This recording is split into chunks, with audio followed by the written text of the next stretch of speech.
Hello, my beautiful people. Hello, my perfume lovers. Welcome to my channel. I'm super happy and super glad to have you here. If you're new here, my name is Martin and I do perfume reviews. To all my returning subscribers, you know what's going on. I'm going to talk about another fragrance and I'm going to talk about another LATTAFA fragrance. Again, I feel like half of the content I do is LATTAFA fragrances, but they really do an amazing job. I feel like LATTAFA is the best Middle Eastern house out there. They just do amazing dupes, and in general, I feel like they do amazing fragrances. It's not really about their duping quality, but the quality of the fragrances in general. All of their fragrances, more or less, are super long lasting, great quality. They always project a lot and they're inexpensive, and what I really, really love is that they always do amazing packaging and presentation. I'm a sucker when it comes to aesthetic and beauty, and I'm just really appreciating that a lot. So today's fragrance I'm going to talk about is one of their newer releases. I feel like there's a whole line, the Pride collection, and this launched I feel like half a year ago, so not really that new. But I really hadn't a chance, and I wasn't really that into the whole collection and the whole line overall. And then actually a friend of mine, she's also a YouTuber, shout out to Loredana. She sent me a few testers and samples. And I got Eternal Oud, I got SHUYUKH, and I got Nebras. Today I'm going to talk about SHUYUKH. Before I start, shout out to Loredana again. I'm going to link her down below. So you should definitely check out her channel if you're into especially Middle Eastern fragrances. Just you're not going to regret it. Check her out, she's amazing. So yes, the fragrance, as I said, I'm going to talk about is ISHQ, the gold edition. So let me start with the packaging. This looks fantastic, phenomenal, super luxurious, a little bit playful. You have the Arabic writing on it.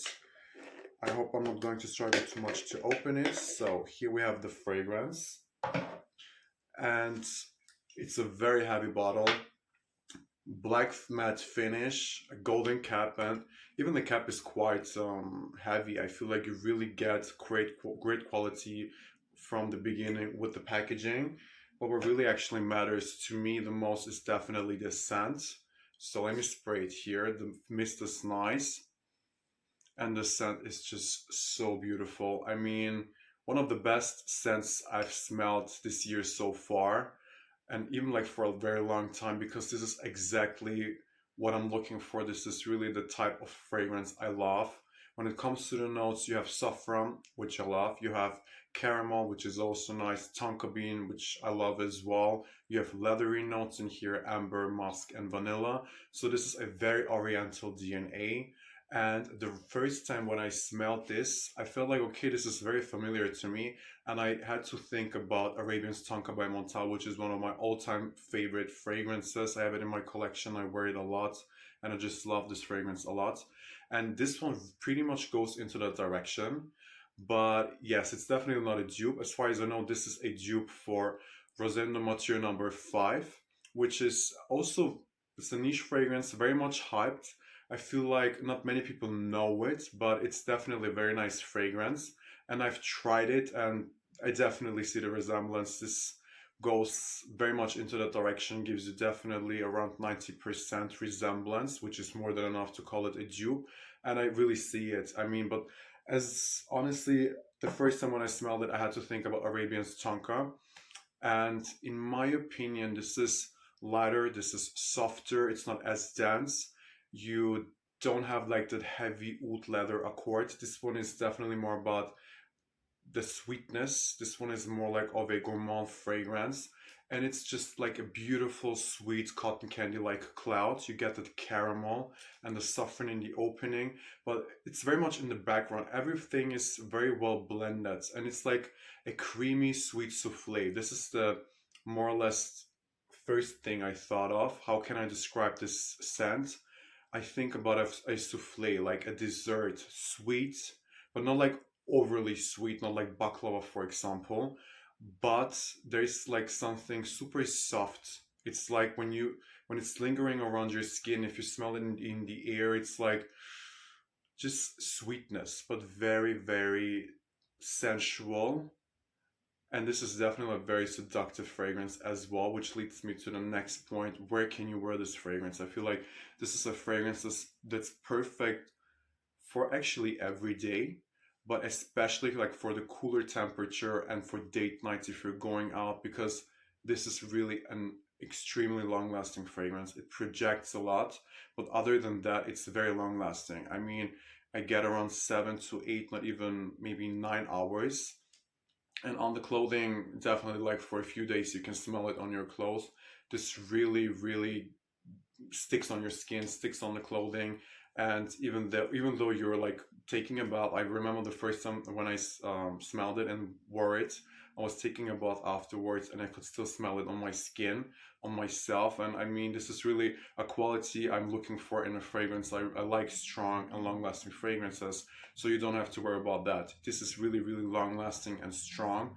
But back to that, like even though it's a very strong fragrance, somehow it's not like overbearing or overwhelming. It's not super intense. As I said, it's like a cloud. It's like you're surrounded by like a sweet smell, and I just enjoy that a lot. I really, really like it a lot. In my opinion, this is unisex. Definitely, it's also marketed as a unisex fragrance, but it's slightly feminine leaning because of that sweetness. You do have to like that. I personally love sweet fragrances, so I don't mind that. But if you're like more the type of guy that likes to wear, I don't know, your Savage or like fresh aquatic fragrances, this is not really something you're probably going to reach out for. But if you like sweet fragrances, if you like Arabian Tonka, for example, I feel like this could be like a Montal fragrance. It doesn't have like the typical Montal DNA, but very oriental, that specific sweetness Montal has, which I also love. If you like Montal fragrances in general, and if you like oriental fragrances, if you enjoy spicy fragrances, then this is definitely something you should consider. You're not going to regret it at all. It's super inexpensive as well. I paid around 54, 53 euros. So it's definitely more like of a pricier fragrance, because they're super, super inexpensive fragrances by LATTAFA, which cost around 15 euro or 12 euro. This is like nothing, peanuts to me personally. So this one is a little bit more pricey, but still quite inexpensive when you think about the quality and the lasting power. So actually, there's really nothing that's minus. Everything about that is a big plus. I really, really like this fragrance a lot. I wear it a lot. It's also perfect for layering, which is the next thing. People that watch my channel know that I'm a big fan of layering fragrances. I layer this fragrance with, for example, Intense Cafe by Montal. Works perfectly, like super delicious. Or for example, with Arabian Tonka by Montal, because they're super similar. And which I also tried and really liked is with Lost Cherry by Tom Ford. This really works very nice as well. So I feel like this is perfect for layering, because it's going to add sweetness and a slight like hint of spiciness to every scent, which I love. So this is pretty much it. I hope you guys enjoyed watching. If you have the fragrance, tell me what you think, tell me your thoughts. I'm always open and happy if you guys comment and tell me your thoughts and your input. If you liked the video, then please hit the like button. Don't forget to subscribe, and of course, I'm looking forward to do another review very soon. Thank you.